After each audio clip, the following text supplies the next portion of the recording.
Hello dear students, how are you? My self Meet sir. तो students, आप सभी बच्चों का स्वागत है मेरे YouTube channel MG's maths tutorial पे। ठीक है स्टूडेंट्स, हमने प्रीवियस लेक्चर के अंदर डिस्कस किया था कि कंटिन्यूटी हम किस तरह से किसी भी फंक्शन की चेक कर सकते हैं और कहाँ पे हम बोल सकते हैं कि यहाँ पे ये फंक्शन डिसकंटिन्यूअस है या फिर कंटिन्यूअस नहीं है, ऐसा हम बता सकते हैं। ठीक है, तो स्टूडेंट्स आज हम इसी तरह काफ़ी सारे फंक्शंस की कंटिन्यूटी के बारे में डिस्कस करने जा रहे हैं। यानी स्टूडेंट्स आज हम जो नोट्स देखने वाले हैं वो आपको very very very most useful note रहने वाला है आज का, जिसके हिसाब से स्टूडेंट्स आपको सीधे ही पता चल जाने वाला है कि अपना फंक्शन कहाँ कहाँ पे कंटिन्यूस है और कहाँ पे डिसकंटिन्यूस हो रहा है। चलिए देखते हैं फर्स्ट पॉइंट की ओर, यानी अपना first note. If two function is continuous then composite function of this two function is continuous. इसका मतलब आपके पास जब भी दो फंक्शन होता है स्टूडेंट्स और वो दोनों के दोनों फंक्शन अगर कंटिन्यूस है, तो जब भी आप वही दो फंक्शन को मिला के कोई कंपोजिट फंक्शन बना रहे हो तो कंपोजिट फंक्शन भी आपका कंटिन्यूस फंक्शन होगा। फॉर एग्जांपल स्टूडेंट्स मैं बात करूँ, यहाँ पे मेरे पास दो फंक्शन है। First function is f of x and second function is g of x. अगर मैं स्टूडेंट्स इन दोनों का कंपोजिट फंक्शन बनाने जा रहा हूँ, मतलब कुछ इस तरह से बन रहा है f of g of x, तो स्टूडेंट्स ये जो कंपोजिट फंक्शन बना है वो कंपोजिट फंक्शन भी कंटिन्यूस फंक्शन होगा if f of x and g of x is continuous function. ठीक है, अब हम बात करते हैं सेकंड पॉइंट के ऊपर। If function F is continuous in its domain, यानी कोई भी फंक्शन आपको एफ गिवन है, वो फंक्शन कंटिन्यूस है उसके डोमेन के अंदर, then modulus of f of x is continuous.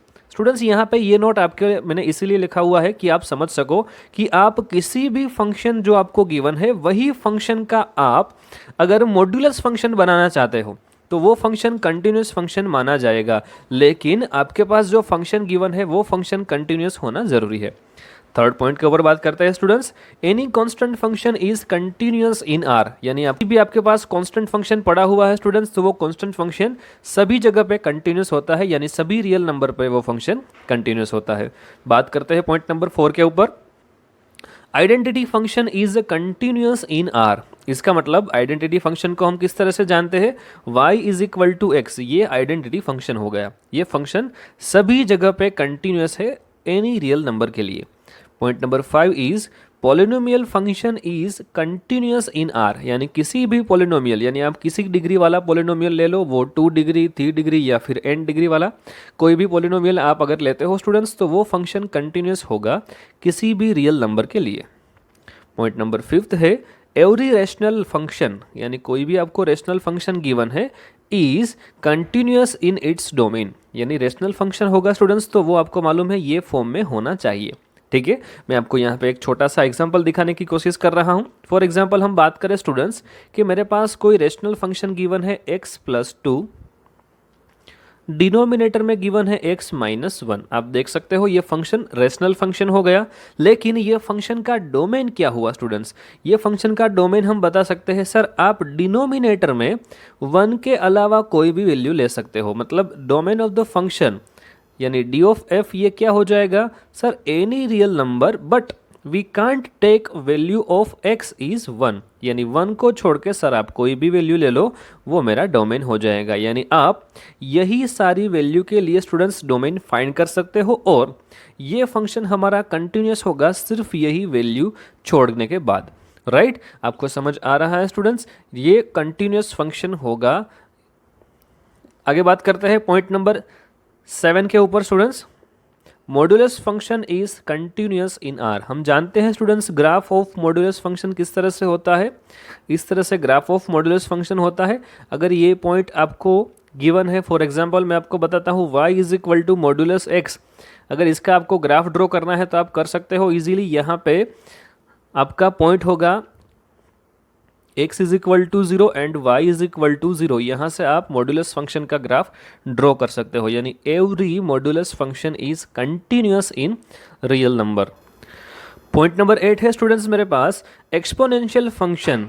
Exponential function को हम किस तरह से दिखाते हैं, a raise to x, where a is greater than 0 is continuous in r, यानी आप किसी भी एक्सपोनेंशियल फंक्शन की बात करो स्टूडेंट्स वो फंक्शन एनी रियल वैल्यू के लिए कंटिन्यूअस ही माना जाएगा। आगे बात करते हैं पॉइंट नंबर 9 के ऊपर। Logarithmic function is continuous in its domain, यानी लॉगरिदमिक फंक्शन स्टूडेंट्स आप जानते हो लॉगरिदम फंक्शन का डोमेन क्या होता है। तो लॉगरिदमिक फंक्शन मेरे पास अगर कोई भी गिवन है तो उसका डोमेन होगा 0 टू इनफाइनाइट, यानी हम उसके अंदर 0 से लेकर के इनफाइनाइट तक की वैल्यू पुट कर सकते हैं, लेकिन 0 नहीं पुट कर सकते, इसलिए 0 के पास आएगा ओपन ब्रैकेट। तो स्टूडेंट्स ये उसके डोमेन के अंदर सभी जगह पे कंटिन्यूस होता है। अगली बात करते हैं स्टूडेंट्स पॉइंट नंबर 10 के ऊपर, sine function is continuous everywhere, यानी हम साइन फंक्शन का ग्राफ देखें तो अभी हमें पता चल जाता है स्टूडेंट्स कि ये फंक्शन कोई भी जगह पे ब्रेक नहीं हो रहा है, इसलिए sine function is continuous everywhere. या फिर आप ऐसा भी बोल सकते हो sine function is continuous in are. अगला पॉइंट है cosine function is continuous in are. हम जानते हैं स्टूडेंट्स कंटिन्यूस फंक्शन, जो कोसाइन फंक्शन मेरे पास गिवन है वो कोसाइन फंक्शन का अगर आप ग्राफ जानते हो स्टूडेंट्स तो कोसाइन फंक्शन का ग्राफ कोई भी जगह पे ब्रेक नहीं हो रहा है, तो हम ग्राफ से भी बता सकते हैं cosine function is continuous everywhere.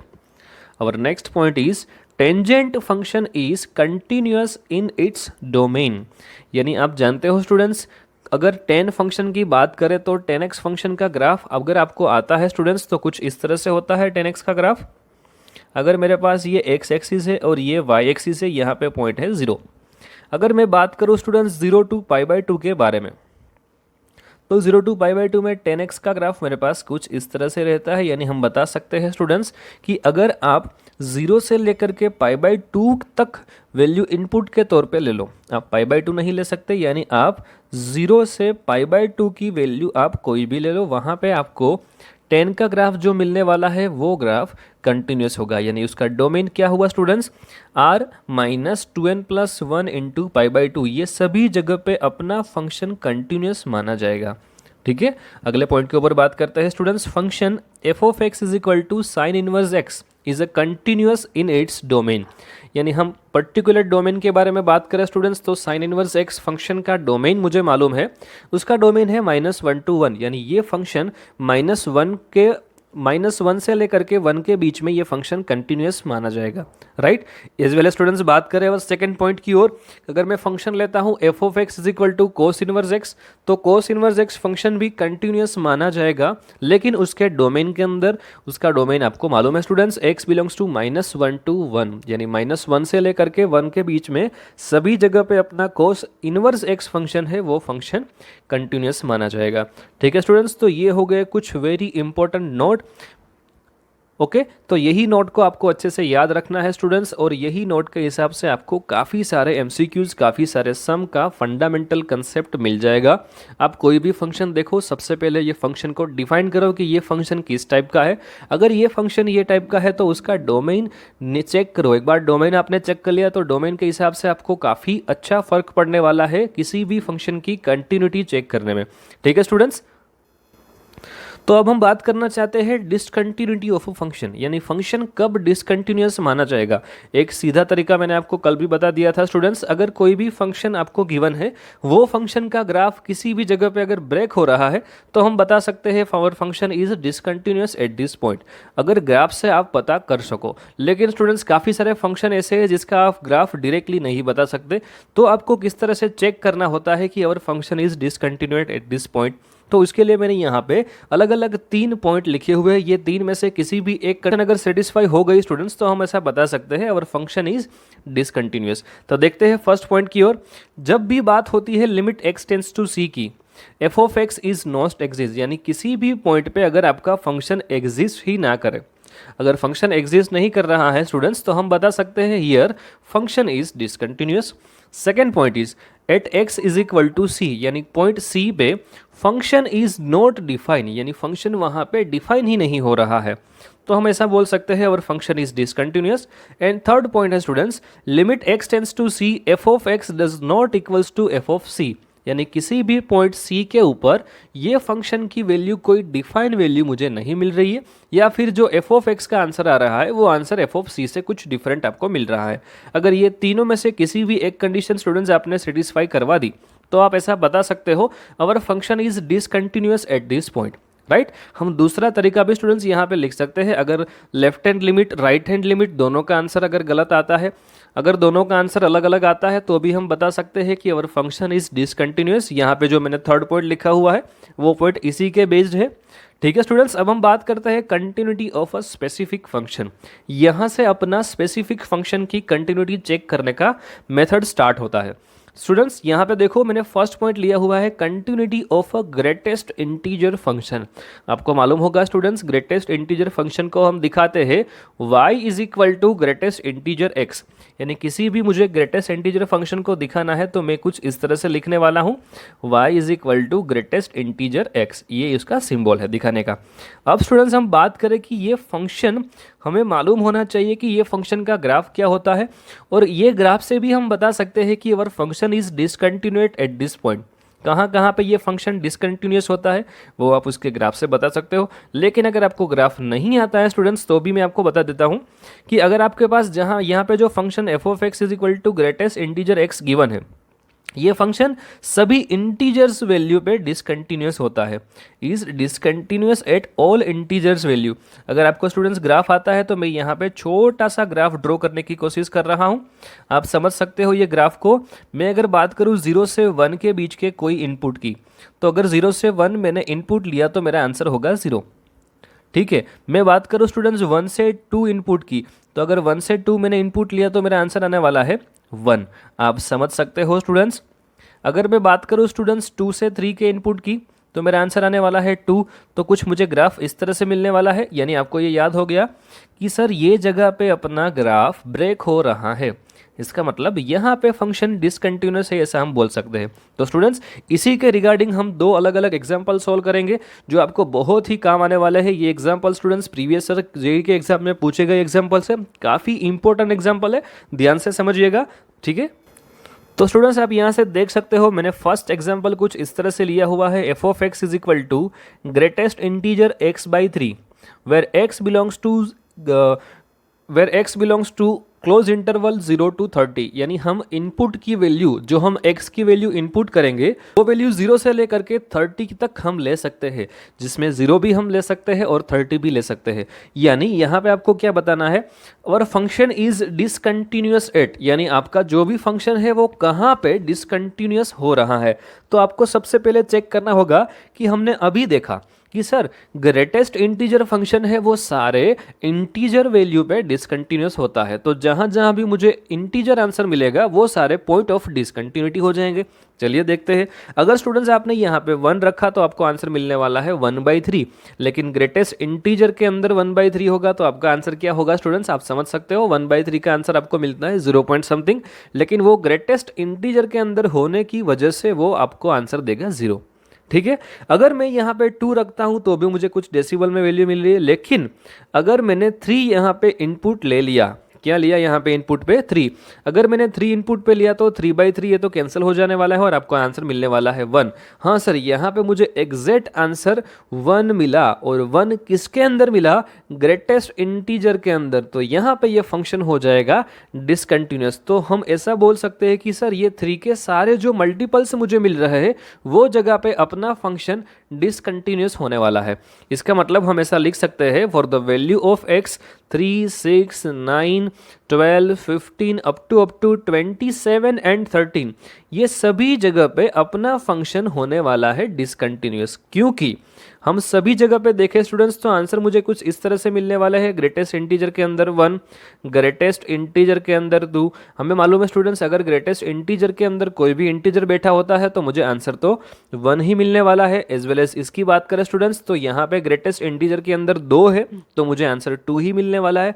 तो ये सारे पॉइंट्स हो गए points of discontinuity of a function, right, यानी यही सारी जगह पे अपना फंक्शन होगा डिसकंटिन्यूअस। अब हम बात करते हैं इसी तरह से कुछ बेहतरीन एग्जांपल यहाँ पे हमने दिया हुआ है, f of x is equal to, यहाँ पे मुझे 2 अलग अलग फंक्शन डिफाइन है। ये फंक्शन मुझे गिवन है, अगर 0 से 1 की बात करें, अगर ये 0 के 1 के बीच के x की वैल्यू की बात करें स्टूडेंट्स तो ये फंक्शन मुझे कुछ इस तरह से गिवन है, x into fraction part x plus 1। अगर हम 1 से 2 की बात करें स्टूडेंट्स तो 1 से 2 के बीच में ये फंक्शन हो रहा है 2 minus fractional part 8 is continuous eight which point. हमें आंसर ये देना है कि ये कौन कौन सी जगह पे कंटिन्यूअस है।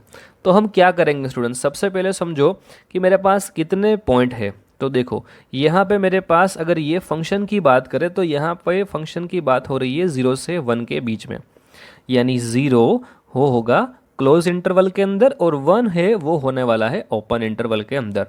तो स्टूडेंट्स अगर हम जीरो ये क्लोज इंटरवल की बात करें तो हमने अगले सेशन के अंदर डिस्कस किया हुआ है कि अगर आप क्लोज इंटरवल में कंटिन्यूटी चेक करते हो तो आपको वो पॉइंट पे भी कंटिन्यूटी चेक करनी होती है और वो पॉइंट से राइट हैंड साइड की आपको कंटिन्यूटी चेक करनी होती है। राइट, तो आप यहाँ से समझ सकते हो अगर जीरो पॉइंट पे मुझे कंटिन्यूटी चेक करनी होती है तो मैं जीरो पे चेक करूंगा अपनी कंटिन्यूटी और जीरो से राइट हैंड साइड पे चेक करूंगा, क्योंकि मैं जीरो से लेफ्ट हैंड साइड नहीं जा सकता, जीरो पे मेरे पास डेडलाइन है। तो मैं जीरो पे चेक करता हूं। अगर अगर मैं स्टूडेंट्स यहाँ पे एक्स की जगह पे जीरो एज अ इनपुट ले रहा हूं तो मुझे आंसर क्या मिलने वाला है, जीरो इंटू कुछ भी प्लस वन, मुझे आंसर मिलने वाला है वन, यानी एफ ऑफ जीरो का आंसर मुझे मिला वन। अब हम एफ ऑफ जीरो प्लस यानी जीरो से समथिंग वैल्यू हम बड़ी ले रहे हैं। अगर मैं यहाँ पे 0.01 लेना चाहता हूँ तो ये हो जाएगा 0.01 और फ्रैक्शनल पार्ट के अंदर 0.01 का आंसर 0.01 होने वाला है स्टूडेंट्स। राइट, लेकिन ये दोनों का मल्टीप्लिकेशन जब भी होगा स्टूडेंट्स तब आपको आंसर मिलने वाला है जीरो, यानी आपको आंसर क्या मिला, वन। यानी जीरो से आपने थोड़ी सी भी बड़ी वैल्यू ले ली तो भी आपको आंसर क्या मिल रहा है, यहाँ पे वन मिल रहा है। ओके स्टूडेंट्स, तो यहाँ पे हमने बता दी बात कि फंक्शन जीरो और जीरो के राइट हैंड साइड पे आंसर वन दे रहा है। इसका मतलब our function is continuous at point x is equal to zero, यानी जीरो पे ये अपना फंक्शन जो गिवन है वो फंक्शन कंटिन्यूअस है। अब हम बात करते हैं पॉइंट नंबर वन की। अगर पॉइंट नंबर वन के बात करो स्टूडेंट्स तो पॉइंट नंबर वन के लिए एग्जैक्ट वन के लिए आपको ये फंक्शन मिलने वाला है, वन के लेफ्ट हैंड साइड में आपको ये फंक्शन मिलने वाला है और वन के राइट हैंड साइड पे आपको यही फंक्शन मिलने वाला है। आपको समझना है स्टूडेंट्स अच्छी तरीके से कि हम किस तरह से खेलते हैं कोई भी क्वेश्चंस को। मैंने आपको समझा दिया था स्टूडेंट्स, अगर जो आपको 5 स्टार फंक्शन गिवन थे, 5 स्टार फंक्शन के मतलब क्या हुआ, अगर आप मॉड्यूलस फंक्शन की बात करो, ग्रेटेस्ट इंटीजर फंक्शन की बात करो, फ्रैक्शनल पार्ट फंक्शन की बात करो, वो सभी जगह पे हमने बोला था स्टूडेंट्स आपको left hand limit, right hand limit and exact वो पॉइंट पे आपको क्या आंसर मिलता है वो आपको फाइंड करना जरूरी है। तो यहाँ पे स्टूडेंट्स हम इसी तरह से खेलना चाहेंगे ये क्वेश्चन को। हम बात करेंगे स्टूडेंट्स पॉइंट नंबर वन के बारे में, वो बात हम बाद में करते हैं। सबसे पहले टू के और हम इसकी कंटिन्यूटी चेक करते हैं। अगर टू के और कंटिन्यूटी चेक करनी होती है तो मैं क्या करूँगा, सर यहाँ पे मुझे जो इंटरवल गिवन है वो इंटरवल है 1 से लेकर के 2 तक, यानी 1 से 2 तक है। देखो 2 पे क्लोज इंटरवल, क्योंकि यहाँ पे मेरे पास है लेस देन और इक्वल टू 2। इसका मतलब अगर 2 पॉइंट की बात करें स्टूडेंट्स तो 2 पॉइंट से मुझे क्या करना होगा, अगर ये क्लोज इंटरवल है तो ये पॉइंट पे भी आपको कंटिन्यूटी चेक करनी है और ये पॉइंट से लेफ्ट हैंड साइड जाके भी आपको उसकी कंटिन्यूटी चेक करनी होती है। अगर स्टूडेंट्स आपने यहाँ पे 2 इनपुट तौर पे लिया तो आपका फंक्शन कुछ इस तरह से बनेगा। मैं यहाँ पे लिख रहा हूँ at point x is equal to 2। जब 2 की बात करें तो हम क्या करेंगे, 2 माइनस फ्रैक्शनल पार्ट के अंदर 2 रहेगा, यानी हम जानते हैं स्टूडेंट्स जब भी फ्रैक्शनल पार्ट के अंदर कोई भी इंटीजर आता है तो मुझे आंसर मिलने वाला है 0। इसका मतलब मुझे आंसर मिला 2। अब हम बात करते हैं फ्रैक्शनल पार्ट फंक्शन के बारे में। अगर किसी भी आपको स्टूडेंट्स यहाँ पे फ्रैक्शनल पार्ट फंक्शन गिवन है तो आप ऐसा लिख सकते हो कि अगर किसी भी फ्रैक्शनल पार्ट फंक्शन को लिखना है तो वो लिखने का तरीका क्या होता है। आप देख सकते हो स्टूडेंट्स, अगर किसी भी मुझे वैल्यू यानी x की कोई भी वैल्यू वो लिखनी है तो वो वैल्यू किस तरह से आती है, वो वैल्यू आती है वो फंक्शन के ग्रेटेस्ट इंटीजर फंक्शन प्लस वही फंक्शन का फ्रैक्शनल पार्ट फंक्शन। इसका मतलब किसी भी फंक्शन जो आपके पास गिवन है न्यूमेरिक वैल्यू, वो फंक्शन आपको मिलेगा वो फंक्शन का ग्रेटेस्ट इंटीजर फंक्शन प्लस वही फंक्शन का फ्रैक्शनल पार्ट फंक्शन। मैं यहाँ पे आपको एग्जांपल के तौर पे दिखाता हूँ।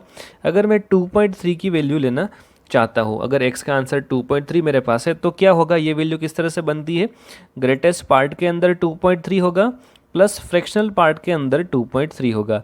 तो आप समझ सकते हो स्टूडेंट्स यहाँ पे जो फ्रैक्शनल पार्ट फंक्शन है, जो यहाँ पे जो ये ग्रेटेस्ट इंटीजर फंक्शन है वो मुझे आंसर देने वाला है 2 और ये जो फ्रैक्शनल पार्ट फंक्शन है वो मुझे आंसर देने वाला है 0.3, यानी मुझे आंसर मिल गया फाइनली 2.3, यानी this is the value of x, जैसा हम बता सकते हैं।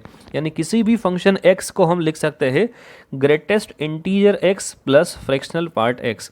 अगर मैं स्टूडेंट्स यहाँ पे ये जो मुझे fractional part x function given है तो मैं इसको क्या लिख सकता हूँ, x minus greatest integer x। तो यहाँ पे स्टूडेंट्स मैंने यही वैल्यू ली हुई है, limit h tends to 0, 2 minus x minus greatest integer function x।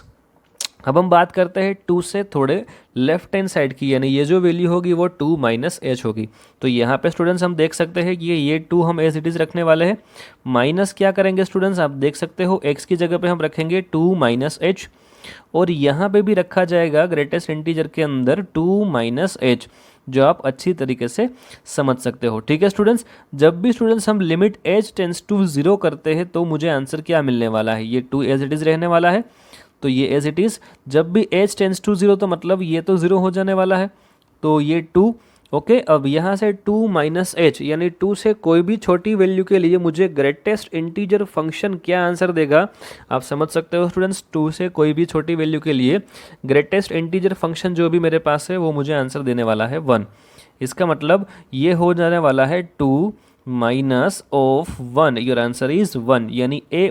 जब भी आप 2 से कोई छोटी वैल्यू एज अ इनपुट के तौर पे ले रहे हो तब आपको आंसर मिलने वाला है 1। एग्जैक्ट 2 पे आपको आंसर क्या मिला था स्टूडेंट्स, 2।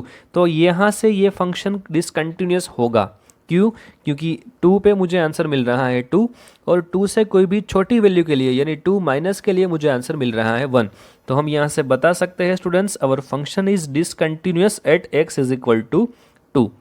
अब हम बात करते हैं स्टूडेंट्स जिसके लिए हमने ये सम बाकी रखा हुआ है, किसके लिए, ये वैल्यू 1 के लिए। अब हम फाइंड करते हैं students continuity at point x is equal to 1, right. अब हम 1 पे इसकी कंटिन्यूटी फाइंड करते हैं। पहले हम फाइंड करेंगे students left hand limit. Left hand limit find करने के लिए आपको क्या फाइंड करना पड़ेगा, limit x tends to 1 minus f of x आपको फाइंड करना है। 1 माइनस के लिए आपको ये फंक्शन नहीं काम आने वाला है, फंक्शन ये काम आने वाला है। इसका मतलब 1 से छोटी वैल्यू के लिए आपका फंक्शन हो जाने वाला है students limit x tends to 1 minus f of x आपका हो जाने वाला है x into fractional part x plus 1। हमने स्टूडेंट्स अभी देखा कि अगर मुझे फ्रैक्शनल पार्ट फंक्शन को लिखना है तो मैं किस तरह से लिखूंगा, वो x हम एज इट इज़ रखते हैं और ये जो फ्रैक्शनल पार्ट फंक्शन है उसको हम लिखेंगे स्टूडेंट्स, आप समझ सकते हो, इसको लिखा जाएगा x minus greatest integer x। Very good, okay students, plus हम करेंगे 1। जब भी लिमिट h टेंस टू 0 हो इसका मतलब आप 1 से लेफ्ट हैंड साइड जा रहे हो, तो यहाँ पे हम लिखेंगे 1 माइनस एच, यहाँ पे भी लिखा जाएगा 1 माइनस एच, और यहाँ पे ग्रेटेस्ट इंटीजर के अंदर 1 माइनस एच लिखा जाएगा, प्लस 1 होगा, राइट। अब हम h टेंस टू 0 करते हैं तो क्या हो जाने वाला है सर, आप h टेंस टू 0 करते हो तो ये वैल्यू 1 रह जाएगी और ये वैल्यू भी 1 हो जाने वाली है, लेकिन ये 1 माइनस समथिंग यानी 1 से कोई छोटी वैल्यू के लिए ग्रेटेस्ट इंटीजर पार्ट का आंसर आपको मिलने वाला है 0, यानी 1 माइनस 0 प्लस 1, यानी लेफ्ट हैंड साइड पे आपको आंसर मिला 2, right students. Left hand side पे आपको आंसर मिला 2। अब एग्जैक्ट पॉइंट के ऊपर फाइंड करते हैं। एग्जैक्ट पॉइंट 1 पे ये फंक्शन काम दे रहा है, इसका मतलब 2 minus fractional part 1। Fractional part के अंदर किसी भी इंटीजर अगर जाएगा तो स्टूडेंट्स आपको आंसर मिलने वाला है 0, यानी 2 माइनस 0 आपका आंसर 2, यानी हमने लेफ्ट हैंड साइड पे आंसर 2 प्रूव कर दिया है। एग्जैक्ट पॉइंट 1 पे स्टूडेंट्स हम ऐसा बता सकते हैं मेरा आंसर 1 है, यानी ये दो जगह पे हमने प्रूव कर दिया है। अब हम बात करते हैं एफ ऑफ 1 प्लस के लिए, यानी 1 से राइट हैंड साइड के आपको फंक्शन की क्या वैल्यू मिलने वाली है, यानी अब हम फाइंड करेंगे राइट हैंड लिमिट। आप समझ सकते हो students limit x tends to क्या होगा 1 प्लस एफ ऑफ एक्स। अगर 1 plus F of X function find करते हैं तो 1 प्लस के लिए ये फंक्शन आपको काम आने वाला है, यानी हमें लिखना होगा कौन सा फंक्शन यहाँ पे काम कर रहा है, limit x tends to 1 plus 2 minus fractional part x। तो स्टूडेंट्स यहाँ पे अगर हम h की लिमिट करते हैं तो limit h tends to 0, right. अब हम स्टूडेंट्स जान चुके हैं कि अगर फ्रैक्शनल पार्ट फंक्शन को लिखना है तो डायरेक्टली हम ऐसा लिख सकते हैं x minus greatest integer x। तो ये वैल्यू क्या हो जाने वाली है सर, ये यहाँ पे 2 एज इट इज़ रहेगा, और यहाँ पे जब भी बात होगी तो ये फ्रैक्शनल पार्ट को लिखा जाएगा किससे, हम राइट साइड जा रहे हैं 1 से, तो ये लिखा जाएगा 1 plus H minus greatest integer 1 plus x, ऐसा हम लिख सकते हैं। तो स्टूडेंट जब भी हम लिमिट अप्लाई करते हैं h टेंस टू 0 तो यहाँ पे 0 हो जाने वाला है, और ग्रेटेस्ट इंटीजर के अंदर अगर हम स्टूडेंट्स 1 से कोई बड़ी वैल्यू पुट करते हैं तो मुझे आंसर मिलने वाला है 1। इसका मतलब स्टूडेंट्स आप समझ सकते हो यहाँ पे हुआ 2 एज इट इज़, यहाँ पे मुझे मिला 1 प्लस एच, यानी ये 1 होने वाला है, और 1 से कोई भी बड़ी वैल्यू के लिए आंसर मुझे मिलने वाला है वो है 1। इसका मतलब मैं करने वाला हूँ 2 माइनस 0, इट मीन्स और आंसर इज 2।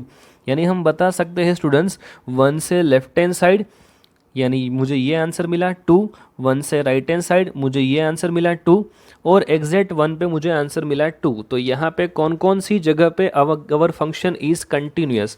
तो आप बता सकते हो कि sir x is equal to 0 और x इज इक्वल टू 2, ये दो point, x is equal to 1, sorry x is equal to 0 and x is equal to 1, ये दो पॉइंट पे अवर फंक्शन इज कंटिन्यूअस, बाकी के सारे पॉइंट पे ये फंक्शन डिसकंटिन्यूएट है।